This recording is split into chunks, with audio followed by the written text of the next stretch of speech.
Alright, welcome back. Today we're going to take a look at something that I have been excited to hear. I'm a big fan of the Artti T10. Just an incredible budget planner IEM. Certainly one of my recommendations, something that I listen to a lot and love just because of how cheap it is. Well, now they have the Pro version of the T10, so the T10 Pro. Little better box. You see, again, it's a planar IM. I think it's 14.2 millimeter driver. Yeah, 14.2 millimeter driver. Sorry about the glare. 16.5 ohm. Comes with a cable with 3.5 millimeter and 4.4 millimeter for balanced. And you should be able to see all the rest of the details there. So in the box you get that. Slides open and you'll have the INs there. These are the black and silver. You'll get these under that. You have your instruction manual, which as far as I can tell, is basically what's on the box. Nothing all that special. Your product certificate. And a registration form. Down here, you have your little case, the cable and stuff. Alright, so we get rid of this. And as you can tell, they're metal now. Alright, so move that off to the side. Alright, so now what you get in here is very similar to what the T10 offers outside of the cable. They now give you a cable that has replaceable tips, so you can change the ends, change the plug, and it's nothing crazy. You just unscrew it, pops off, and they give you a balanced and a 3.5 millimeter. Now with this, definitely make sure you push it all the way, all the way in so you don't see any space. Because if you have space and you go to tighten this, it will kind of go at an angle and cross thread things. So you get that. It's a nice cable. It's a lot like the cable that came with the T10, except for the new plug. You get the same tips you got before. The clear, just the clear silicones, the very short stem. They're actually really soft. I really like those. Those are what I use on the normal T10. And then you get the ones with the black stem. Again, just like you do with the T10. Now, let's see. I think I have the T10 right here. No, that's not T10. Alright, so here's the T10. Like, as you can see, very similar cable. Like, outside of the end. I haven't noticed this. Okay, so I didn't notice that. There is a little bit more differences. Instead of the little plastic piece there, this end's, I mean, not higher quality, just different. But very similar. Now, right off the bat, the biggest difference is the T10 Pros are all metal, I believe aluminum. And you have an option between black and all silver. As you can see, that's the only vent there. Now if you notice, I have the black stem tips on it. There's a reason for that I had to, because on the normal T10s, as you can see, I have these tips on it. That's what I found they needed. So that's what I use, and that's what I initially put on the T10 Pro. I'm like, man, these things are super bass heavy and super dark. But the detail and everything was really good, so I just let it be. Try it like that for a while, and I kept noticing female vocals and snares and stuff were super recessed. So I ended up switching to the black stem ones, and I was kind of shocked about how much of a difference it was, because I don't recall a difference that big with the original plastic ones. Don't get me wrong, I still use these all the time. These are still one of the most comfortable IAMs you can get. Now if you look, there is actually a size difference. The new ones are smaller than the old T10. They actually seem to be, they're about the same, same thickness.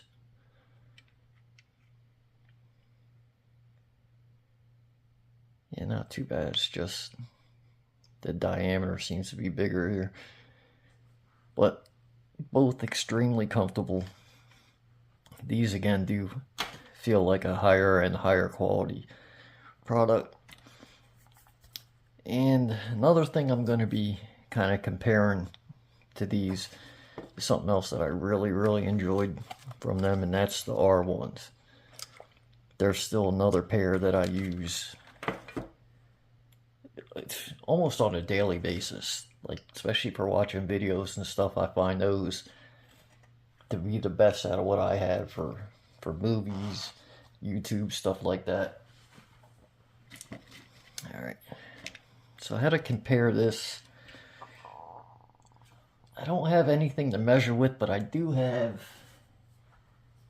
a graph brought up here. Hopefully you guys can see that. Sorry for the glare. Let's see if I can get rid of that for now. Okay. So let's just do the T10 and T10 Pro side by side. So we'll get rid of these. And we got the T10 Pro in gold, the normal T10 in blue.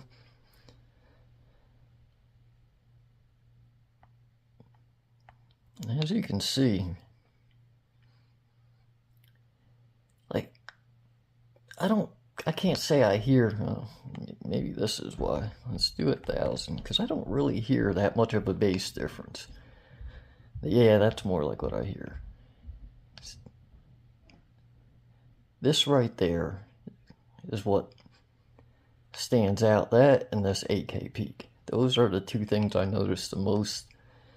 Again, you do notice more body, and especially male vocals, more bass.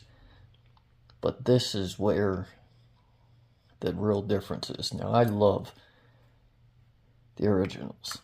And with these tips, I do feel this is the area that got reduced a bit. And it did bring that up a bit.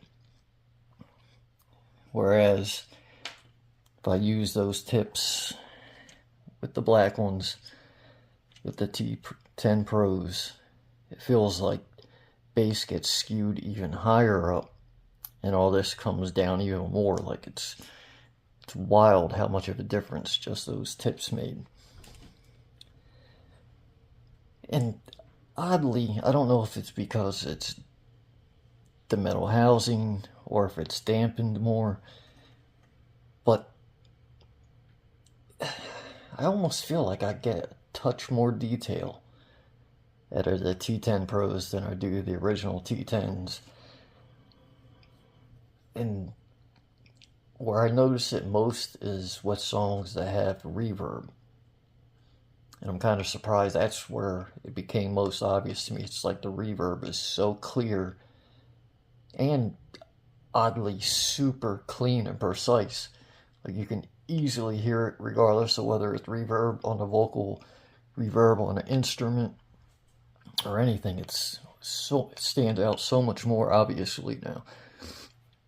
Alright, what I did find interesting, and part of why I probably loved the T10 to begin with, was that those are the Timeless 2. And it's kind of shocking how similar they are. Anyway, just got the S12. That's the 2024 edition, so the S12, little less emphasis, probably, I guess, in like the tail end of female vocals, but more energy going on around the 6K region. I haven't heard the 2024s. They do look like something I'd like to hear. It looks good. The S8, compared to the original, obviously a warmer set. And listening to them, it's obvious. However, compare it. Oh, took the wrong one off. Alright, got the T10 Pro. You can see they're kind of going for the same type as tuning, but the T10 Pro retains a little more energy in that 4K region. That makes a difference, because like I said, even going, it's already a warm set. When you start losing too much up there, it pulls everything back, and it does make them seem overly warm, even bass heavy at times. So I really like the tuning it has. And I don't own the S8. I've had maybe 30 minutes chance to listen to one. And it's like, I can't really comment too much on it, except for, yeah, it did sound a little warmer, and the soundstage on them seemed about equal. So I guess it kind of depends, like, what you're looking for. They do seem very comparable to me. I would have to spend much more time with the S8 or the S08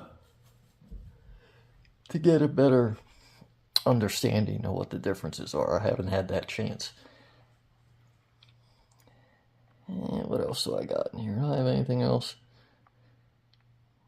Oh, okay, yeah, then the R1. Let me get rid of, because the R1's something I like a lot. There's the R1. There's the T10 Pro, so you see a little bit more energy up in here, but mostly matched to the vocals, and that's how it comes across. Very detailed, a little more energetic. That's why I really like it with movies and stuff. And compared to the Kahlua, which I also really like, not all that different than the R1. They're very similar sound, except again, the R1 way more soundstage. Alright, as far as graphs, I guess that's about it. They're not my graphs anyway.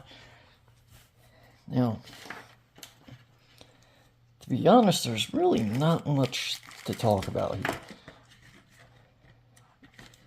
I think if you were a fan of the T10s, you're gonna love the T10 Pros. Like, the only real issue I will have to say, is price. Like, they are absolutely worth the $110 they're asking. I think, like, again, they compete with things in the $200 range, but then there's also the S12 Pro. Sounds really good. And if I remember right, the S12 Pro, I think, has a little more soundstage than this. I'm either thinking that or the Timeless 2. I can't remember. No, the Timeless 2 definitely has more soundstage than that. S12 Pro, yeah, I think, if I'm remembering right, I think it still had a little bit more. These, as far as soundstage, a lot like the T10s, not all that wide. They're not all that deep either. Not a lot of layering, but the separation is great. Imaging, great. It's just, again, that soundstage, and I wonder if it has to do, I don't know if it's the cavity back there or whoops, just the fact that that vent behind the driver is just that, because every pair I have that has a lot of soundstage all have something like that, like good amount of air. And again, these don't have that much soundstage, and all they have is that little bit there. So I wonder how much that plays into it, because what was it? The Dioko had good soundstage, and that also had venting like this. The Timeless venting like this, good soundstage. What else? The S08 soundstage was similar to this, and it also again had venting behind the driver, roughly like that. So it seems to me that all that extra venting helps soundstage. I don't know why they wouldn't just do it on most things. Everybody seems to like soundstage, so I don't understand why they would keep going for that. And things like the Timeless and Dioko can do it without sacrificing resolution or anything, so I don't know why they wouldn't. Now, what surprised me with these is that they came out with the Pro that looks like these. Like, I was really hoping they would take this driver and put it in something like this. Granted, this is so much bigger, like, they're massive, but these are so comfortable, at least for me. And again, I think that would have given it the sound stage it needs to easily make it compete with the $200 plus planners. The only thing stopping it is that sound stage. It has the resolution quality, the punchiness. I actually think, as far as tuning, yeah, as far as tuning, I think this is the best planner I have heard. There's nothing even remotely fatiguing. No hint of sibilance. Nice, punchy, powerful bass. Nice, full-bodied vocals, mids. If I had one, like, this is more personal preference, though. Because with these tips, even the female vocals sound natural at their right point. Snares sound relatively natural. But what I liked about these is you got that warmth, but you also got that little bit of edge to snares, or some women vocals that has that, where they kind of crackle, the voice cracks, or they almost have like a squeak and you can almost feel it. Doesn't necessarily hurt, but you can feel it kind of pierce you. And that's what I liked about these. They were right, perfectly tuned for me. These might be just a bit on the warm side, but they're absolutely incredible. I don't know, again, I don't know if it's that tuning or the fact that it's now in metal housing that gives it a sense of being slightly more controlled. Because again, it's shocking. I didn't expect to hear like such a massive difference. Being able to notice the reverb in songs is clean and clear and detailed compared to almost every other thing I have, to be fair. You know, it was surprisingly how much it stuck out. So for now, that's it. I might end up updating this video when I get even more time with this, because there's a few IMs I don't have with me at the moment I would like to also bring in and compare.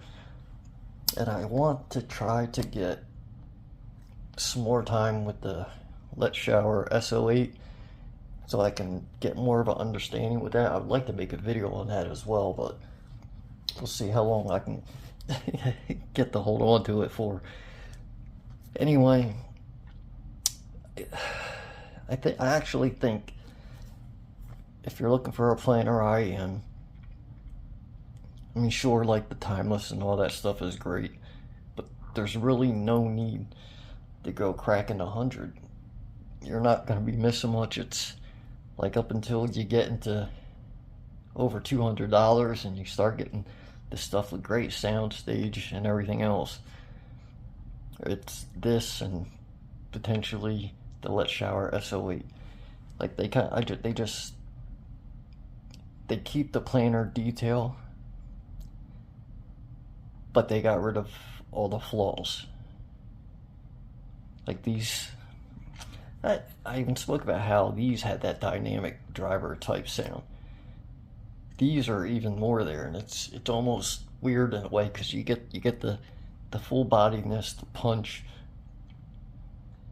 Like, I want to say warmth, even though that's not a trait of dynamic drivers, but it's a smoothness. That's more along the line of what I mean. But you get all that, but then you get just amazing detail. The only thing missing for me is the soundstage. It's very in your head. But again, can't go wrong at $100. But if you can still get these for 50, 55, and you like a little bit more energy in your female vocals and snares and cymbals and stuff, but not to the point of something like the S12, the original Timeless, the Dioko, any of the KZ planners. If you don't want to get that type of energy, but you still want some, I mean, geez, you can get these like half the price of these. And the sound quality, again, it's more of a sidestep than it is a whole nother tier up. But all the planners all have potential to be on equal ground. It comes down to the tuning, at least from the ones I've heard. And the tuning on these, again, for me, best tuning I've heard. Like the Artti, they seem to have come out of nowhere. It's weird. Like, there's still a few other things that they make that I'd like to hear, but there's nothing I have heard from them that hasn't got put right into my regular rotation, that isn't among one of my favorites. Like, I still, those, for some music, oh, like hip-hop. Oh my god, hip-hop's so good with these. Although it's arguably better with these, but it's so good with these. I haven't heard hip-hop better on a player I am than with these T10 Pros. Like, it's so good. And crazy, what really surprised me is normally with the planners, old music just doesn't sound all that great. Stuff from like the early 80s, late 70s, stuff like that doesn't seem to sound great on planners to me in most cases. But man, stuff like old Tom Petty, AC/DC, all that stuff sounds so good on these. It sounds pretty good on these too, but there's something about the way these reproduce it. Oh my god, it just sounds so good. Especially Tom Petty, that oddly stood out. Like, I was kind of blown away. I got stuck for a little bit listening to some of his stuff with these. So, I don't know. I highly recommend them. I really hope they come down in price a little bit, just because they've been so good with, like, again, I keep seeing MSRP on these for like $80, but I see them often $55. These, I think, I still don't see them too cheap, kind of between like 65 and 80. I think normally I see them like 75, 70 if I'm not mistaken, which I still think is super worth it. Like, they're built so well, they're so comfortable. And these, I think the cheapest I've seen them so far is $99. They're normally $99 to $110. The S8s I've seen them, or the Letshour S08s, I've seen them go to $89. And personally, I like the looks of them better, but when it came to comfort, again, I only had a very short time to listen to the S08. These were more comfortable, but it's kind of hard to tell too much. Like, I wasn't able to tell if the S08 was going to hurt after a while. It just, like, those you can kind of feel in your ear, a little bit of pressure, whereas these, they're just in your ear. really not much else to say. These are, again, a killer IM, especially if you're looking for something planar that doesn't have the typical planar faults. Like, they're right in there with the S08. Although one thing that did kind of stick out to me a little bit was these seemed a little more punchy. But again, it could have been the fact that these I listened to my phone, my dongle deck, the S08's someone else's phone, someone else's dongle deck. So I can't even remember. I think theirs was, what was, I think even theirs might be single-ended too when I heard it. So there's always that. So it's kind of, as far as best value, like it's these and the S08. I wish I had more detail to kind of tell you which one I wholly prefer without being a little bit biased just because I had more time with these. But you can't go wrong if you buy these. That's like, Artti is killing it. And again, I'd like to see if they can get these to $89.99. I think they got something special. If they can get it down to $89.99, compete directly with the S08s, I mean, you got something that's more comfortable. Again, I love the cable. I don't know. Hopefully they will do that, and I think they'll sell a lot of them, because these things are great. What was it? Oh, what is it? The Heides MP145. Got to hear them too. I'm sorry, but they're good. But like even immediately, with the short period of time I had with the S08, the S08's better. These are better. I honestly think these are better. I got the chance to, geez, I think I spent about an hour and a half with those, and I was kind of shocked, like they were getting so much praise, and I listened to them, and I really liked the soundstage. I thought the soundstage was good, thought it had good layering, but something wasn't fitting right. I was having these weird spots where certain noises were bothering me. It was kind of peaky. And then the bass just didn't feel as tight as it should, like compared to either of these. And the S8, that's nothing. The S8, it is a quick driver. So I'd like to spend more time with it. Anyway, thank you guys for watching. So far, Artti's been killing it. Any of these is a good buy. If you're on a budget, T10. If you want smooth, great planar, T10 Pro. Thank you guys for watching. Everyone have a great day.